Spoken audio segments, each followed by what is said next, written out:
Jonathan and I recap Missouri's big win over Arkansas Pine-Bluff to get the 2023-2024 season started. We talk about the big games from the returners, Sean East and Nick Honor, and also the huge game for the Indiana transfer Tamar Bates in his Tiger debut. We break down what we think the rotation will be going forward based off what we saw tonight. But first, the Killers. My dream, and I'll share with you because you guys are listening, my dream is to become a national champion.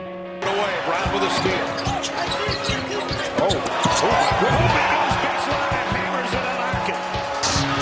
Hodge moving down, Bell throws it over for Golston. He's got it. English. That'll light him up again. The three, baby. Johnson. One day, like I said, we will cut down nets, hold up trophies. We will raise banners. Hey, Jonathan, just got off Expedia. I have hotels and flights booked for April 6th, April 8th in Phoenix. I think I've seen enough. They're going places. How you feeling? Yeah, Christmas Day, opening day, college hoops. Yeah, I mean, I'm very glad that they came out and just got a comfortable win to start the year, because that's not something that you could have said last year, even though the team ended up being good. There was a lot of doubt creeping in people's minds. And, you know, the team's playing a really similar style from what we saw tonight, and it works for them. I talked about all offseason how not a lot of the names Dennis Gates brought in are gonna wow people and gonna shock people with the talent they have, but he addressed system fits, and that was pretty apparent tonight. Yeah, and it felt like the team was playing with a lot of energy. I mean, neither of us were at the game. That's why we're recording this 15 minutes afterwards. But it felt like there was a good buzz in the crowd, definitely a great student section. And it kind of felt like the players were feeding off, and mostly the new players, because we talked about it in our preview show a week ago that this was going to be a lot of new faces replacing the Kobe Browns, the Demoy Hodges, the DeAndre Golsons of the world. And I thought they played pretty well. And I think there's nowhere else we need to start than Tamar Bates, who didn't even get the start tonight. And pulling up the box score here, 18 points on 7 of 9 shooting, hit all 3 of his 3-pointers, was a plus 10 on the court in just 23 minutes of play.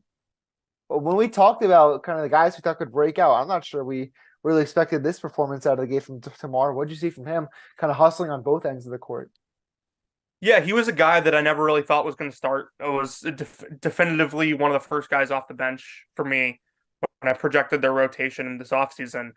But, you know, he's a guy that's always been able to shoot. He looked pretty athletic out there. He was flying up and down. Playing fast should probably help him a lot more than it did in Indiana. Indiana has had a lot of trouble the last couple of years getting the most out of their talent. And I think Dennis looked at what Tamar could do, what he had shown in the past, and said, okay, this kid's best traits can work here. And yeah, that was really apparent tonight. You mentioned the 3 threes. He had all 3 of them. He had 18 points. He had a huge dunk in transition in the second half. He looked fantastic. And especially you mentioned the dunk. It was playing in transition. It was the dunk in the second half. And then I think late in the first half, they were in transition. It was a 3-on-2, and he had a stick and one on almost a Euro step. That's what kind of Missouri needed, that transition offense. We saw a couple of times. I think they missed a couple of layups. I knew Nick Honor missed at least 1 or 2. Transition offense, a lot of the time for this team is pull up 3-pointers. You know, if you have a guy like Tamar who can get to the basket, they don't have Kobe Brown anymore. That was a role for him last year. We didn't see that too much from Hodge or Golston or any other returners. Most of the transition offense came as jump shots. If they can have a slasher, someone like Tamar Bates attacking them in transition, like that's, you know, the 2 points isn't as much as the 3, but it was effective. And I think Tamar did a great job with that. What about some of the other returners before we get to the new guys? East and Honor, I mentioned in the open. In smooth transition from last year to this year, out of the gate. Honor was knocking down 3-pointers. He was 4 of 10, finished with 18 points. Sean East, 21 points. Is that a career high from him? I think his season high last year was 18. I don't know what he did before at Bradley, but 21 from Sean East I don't think either of us had on our bingo card tonight. No, so Dennis announced on Friday in media availability that Sean was one of the three definitive starters, along with Nick Honor and Noah Carter, and As we that figured. surprised that Well, the surprised other two. yeah, that surprised me. Sean East was a guy last year that really struggled shooting the ball after winning JUCO Player of the Year at John Logan, and he came out tonight, and he was always a guy last year that played with a lot of confidence, and this year he's again playing with a lot of confidence, but he's a lot better. He was a lot better tonight at picking his spots and taking good shots instead of kind of the system encourages taking quick shots and taking shots if you're open, but Sean really tonight did a good job, like getting into a rhythm and continuing to play within himself. And I think maybe it's just because he had a another offseason of work. He has a year under his belt of playing against high major competition now after playing JUCO ball. So yeah, that was a guy that really surprised me tonight. What do we think of East's 3-pointer on one of the first possessions of the game when he pulled up from deep? What was your initial reaction before you even saw the ball go in? You're like, It Sean was East is pulling up from this far out. it was very quickly, oh no, and then oh yes, Well, if you're a Missouri. he's the defending champion of the 3-point contest at the columns for Mizzou Madness, so he's carrying that momentum over. Yeah, he's won it back-to-back years And now. then he And so only made like less than 14 3-pointers last season. He's already got 2 this year. Well, another guy who I'm shot a lot of threes. So finish your thought. I'm glad that he's proving that he's not just an outdoor shooter and he Yeah. can also shoot in gyms. If we have to play an outdoors game later this year, I think he's gonna have to take more shots. Caleb Grill, guy who took a lot of shots tonight, 3 of 8, but 9 free throws. He was getting to the basket, drawing contact. I like kind of for more what I saw in Caleb on the defensive end than the offensive end. We talked about. He said at media days when I talked to him a few weeks ago, the expectation is he wants to fill the DeMoy Hodge role. He wants to be a 3-and-D guy, lock up some of the best players and then go on the other side and hit some 3-pointers. Only hit 1 tonight, but I think he had a major impact on the defensive end against Arkansas Pine-Bluff's guards. What'd you see from Caleb? Yeah, so he came in, and I always thought Caleb Grill was a really good 3-and-D guy that was in a bad system for his skill set at Iowa State. What really surprised me tonight was his athleticism. Like the fact that he was getting to the rim, the fact that he did shoot 9 free throws, and like he got a rebound and went coast to coast and just Yeah. dunked it in transition on an open lane. Like stuff like that, handling the ball in transition, being athletic, like those are not things that we got to see Caleb Grill do a lot at Iowa State. And if he can do that in addition to knocking down threes, and he didn't even have a good shooting night, one of 6 No. from 3. But Probably yeah, one of his worst shooting nights of the season, I should say. Like he's not going to shoot 1 for 6. What is that? That's what 15% roughly, 16%. Like I Yeah. don't think he's going to shoot that for the season. Like Mhm. I think if he's getting to the basket and also playing great defense, like the threes are going to fall. And he scored 15 points anyways. It's the free throws that really stood out to me. Missouri as a team only shot 19 free throws. He took 9 of them, so basically half. Yeah, Caleb's a guy that, like, when he's hot, I forget the stat I saw the other day, but like when he's hot, he's really hot and he hits a lot of threes. And when he's cold, like he'll have nights like that. But like the fact that this system allows him to play this well offensively, even when he's not shooting the ball well from 3, is not something that he could do at Iowa State. And I do agree with you. I think he'll be one of the better defensive players on this team. He's unbelievable on the perimeter at staying in front of guys. And I don't know if he'll be able to jump passing lanes quite like DeMoy Hodge did, but definitely a very good defender nonetheless. What did we think of the rotations early on? Because I texted you, it was some point in the second half. They had a 5 out there of, I think it was Nick Honor, Caleb Grill, Noah Carter. It was Caleb Brown, one of the freshmen. I think it was Pierce. But I'm like, this feels like they're getting closer to figuring it out, because it seemed like in the first half that it was like almost like hockey, or it's like they're just throwing guys in and out and trying to see what sticks. Maybe that's not a great hockey thing. Hockey seems a little more organized than that. I don't know. I'm working off like 36 straight waking hours, but they were just throwing guys in and out. Eventually in the second half, and you saw when they went on the big run, in that, I think it was between the 16 and the 12-minute mark, there was a five out there that were starting to work, and they were hitting threes and they getting stops on defense. What do we think of the first half when they were kind of just seeing what would stick with the guys in the court? Yeah, so I kind of expected a lot of that tonight because we knew coming in this team was going to be really deep and they were going to have plenty of options to go to. And obviously against the team against like Arkansas Pine-Bluff, like at least as long as you're maintaining a somewhat comfortable lead, you can try some stuff.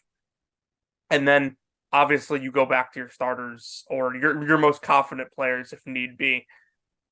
What what really surprised me was was just how quick they figured this out. Because like I don't want to take too much away from a team that'll probably end up finishing sub 320 in Ken Palm and Arkansas Pine Bluff, but scoring 101 points and what was it, 1.365 points per possession. Yep. When you have a team that is a lot of new guys that haven't played together, is really impressive no matter who you're playing in Division One basketball. So like Dennis Gates is a guy that's always going to constantly be rotating guys. He's going to try a lot of different lineups. He's going to use a lot of different players when he has that luxury because, I mean, that's what Florida State does when he was there. They had a ton of different guys that they used. And so I think, and we touched on this on the preseason show, Dennis Gates, I think, is trying to use the best of both worlds. And what I mean by that is he's trying to take the best of what Florida State was and the best of what he wants to do here at Mizzou and combine them. And I think that could end up working out really well and lead this program into heights that it hasn't seen in a very long time and maybe ever.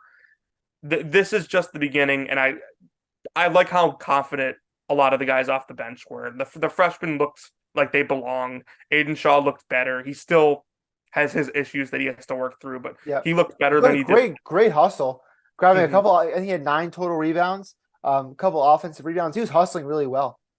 Yeah, Aiden's the most athletic player they have. And if he can put those tools to use this year and play a more controlled game, he's going to be really useful to this team off the bench. He's probably never going to be a guy here that is going to be their leading scorer or be the best player on a team that makes a defense NCAA tournament run. But the way this program's trending, they're not going to need him to be. I would love to see him play more controlled on defense. He had 5 fouls in 23 minutes tonight. Sean East also had 5 fouls in 21 minutes. So a bit of a problem there that East got in a lot of foul trouble last year too. What do you think of the Missouri defense? Because last year this was not a big issue, but it was an issue early in the year against some bad teams, especially Southeast Missouri State and Penn were the 2 big examples where they just kept letting the other team shoot the ball, and it wasn't pretty. Arkansas Pine-Bluff scored 79. They shot 40% from the field, 27% from deep, also shot like 31 free throws, which I didn't see that till after the game, which is an insane number for a game like this. I thought the defense played mostly well. I thought Arkansas Pine-Bluff didn't get a lot of really easy looks. And I mean, Missouri, they were getting stops. They were forcing turnovers. I think Pine-Bluff finished with 16 turnovers, which, great job from the Mizzou defense. It's a defense that gets a lot of steals, so it shouldn't be much of a surprise. But I thought the way they played, they forced a lot of difficult shots. And, most of the time they were crashing the boards. Also, let me ask you this before I ask for your takes on the defense. I'll give you an over-under of 0.5 more times this season that Missouri gives up 30 points to 2 players in one game. Yeah, I'll go under that one. I mean, because Kylan Milton scored 34 and Joe French scored 30. They scored a combined 64 of Arkansas Pine-Bluff 79 points. Yeah, like almost 90% of their points between those two. That's insane. I've never seen that in a college basketball game. Like you were, I was watching on my couch tonight at home, and I got a text from a friend who was at the arena and said, Kylan Milton's a high major player. Like if he has eligibility left, he'll be playing for a Power 6 team next year. And, I wouldn't go quite that far because going SWAC to high major is really difficult. But like Isaiah Swope from Southern Indiana, who absolutely torched Mizzou on opening night last year, he's at Indiana State now and is going to be one of the better players in the MVC this year. So like, I wouldn't be surprised by that. But yeah, Milton absolutely torched him. French was great. Like overall, 1.053 points per possession is not. It's okay. It's not something They were hitting tough shots too. It's not something you probably want against Arkansas Pine-Bluff, but like Mizzou's always going to play games that are high scoring because they play games that are in the possession range of like 72 to 80 every game for both teams. Like thing is, raw numbers, Arkansas Pine-Bluff shot 27.6% from three, 40% from the field. It's pretty good. The only problem was Arkansas Pine-Bluff also shot 31 free throws and hit 25 of them, which is a pretty good number from the line. So I think fouls is certainly the thing that they need to clean up. That was probably the negative focal point from tonight. But overall, like the defense was much more encouraging tonight than it was in a lot of non-conference games last year. Yeah, and even some conference games last year. Obviously, we'll see how they look come SEC play. Any final takeaways from this one before we get to our stars? Anything that we want to see them really improve upon, or something that we really like? Something that I'll start off is, I mentioned the start, a lot of energy. We didn't really know what the system would look like going into last year, and then you mentioned just a couple minutes ago so perfectly that it's a mix of both worlds of what Dennis did well at Florida State and what he did well at Missouri, and it's playing fast, playing with a lot of energy, going deep in the lineup and shooting a lot of 3-pointers. I love what I saw from Nick Honor. I love that Sean East playing with confidence. I love that the new guys, Caleb Grill, Tamar Bates, even some of the freshmen, like I saw it a little bit from Trent Pierce in his limited minutes, that these guys were coming in. These are freshmen. These are guys from Iowa State, from Indiana, coming in, playing fast, committing to the system. And if Missouri is going to have the year that they want, they're going to need the guys to buy in. And it looks like they're trusting Dennis, they're trusting the process, and it's working well. Yeah, I think overall, like, it's very encouraging that Dennis Gates trusts a lot of these guys right out of the gate. Like, it's pretty clear that like he was willing to put guys in who we maybe didn't thought would play very much, even when the game was still somewhat close. And I do want to mention just one thing, like Connor Vanover tonight was the first of his 3-game suspension that we found out right before the game. He is not alone in the suspension. Like Zion Pullen, who plays for Florida, is also suspended for the same reason that Vanover is, because he played in the Portsmouth Invitational. This is also 3 games? Yes, it's the same length. So this is not the first time it's happened. It's not even the first time it happened at Mizzou. Dejuan Gordon had a 3-game suspension because of this a couple years ago.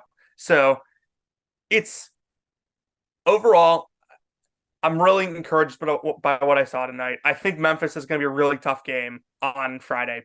Penny Hardaway will not be coaching it. He is suspended currently. Did he also play in that tournament? What'd you say? Did he also play in that tournament? I mean, wouldn't be shocked. No, actually, it was recruiting violations, believe it or not. Okay. So yeah, not the first Memphis coach to do this. No, Memphis has a big kid named Jordan Brown, who was the mid-major player of the year last year at Louisiana, who made the NCAA tournament. Without Vanover, like, he's probably going to eat either way against us. It's just going to be about limiting their guards, and I think Missouri's going to be able to do that. Who do we got for our star? This is what we're going to do after every Missouri post-game show win. We're going to give our 3 stars. I'll give one, you give one, and then we'll ask the fans to either reply on X, or I guess that's the only way they'd reply to us. You go first. Pick your star. I'll go Sean East. Was, like I said, did a great job tonight getting to his spots. Was very confident. Looks like his game's completely evolved, and he's gotten used to playing at the high major level. And my star is an easy one. Tamar Bates, 18 points in his Tiger debut. The dunk might make the Tiger top 5 this week. His and one was pretty good too. Great hustle on both ends. I think he had a 10-0 scoring run by himself late in that first half. He was awesome. We'll let the fans decide. Star number 3. Any made more mistakes from us? I know we haven't gotten to that segment yet, but mistakes that we've made about this team yet? I don't think we have either any, but keep people ready. No, I don't think so. Maybe more mistakes is when we're going to admit when we're something wrong about something we said about the team. Is obviously Nick, the great Mabor Majak. Yes, obviously one of the fan favorites. I heard people have his jersey out there. 3rd star. Are you okay with Caleb Grill being the 3rd star? Well, the fan. So Oh, the audience will vote for it. We'll give Okay. us options, and then they can choose. So we'll put like, I don't know, honor, grill. I don't think Caleb Brown is going to be on there, but we'll see. Gotcha. No. I'm with you there. Noah Carter. We even mentioned Noah Carter had 15 points on 7 of 12 today, 6 boards. Yeah, a couple other honorable mentions. Then the fans will decide our third star, and we'll tweet out who it is. That sounds like a great plan to me. Hopefully we do the 3 stars after every game this year, all the way up to April. That is our show. Thank you for listening to Missouri's recap win over Arkansas Pine-Bluff. We'll be back this weekend to recap Missouri's win or game against the Memphis Tigers. We're hoping for a possible win. We'll see you then on the Field of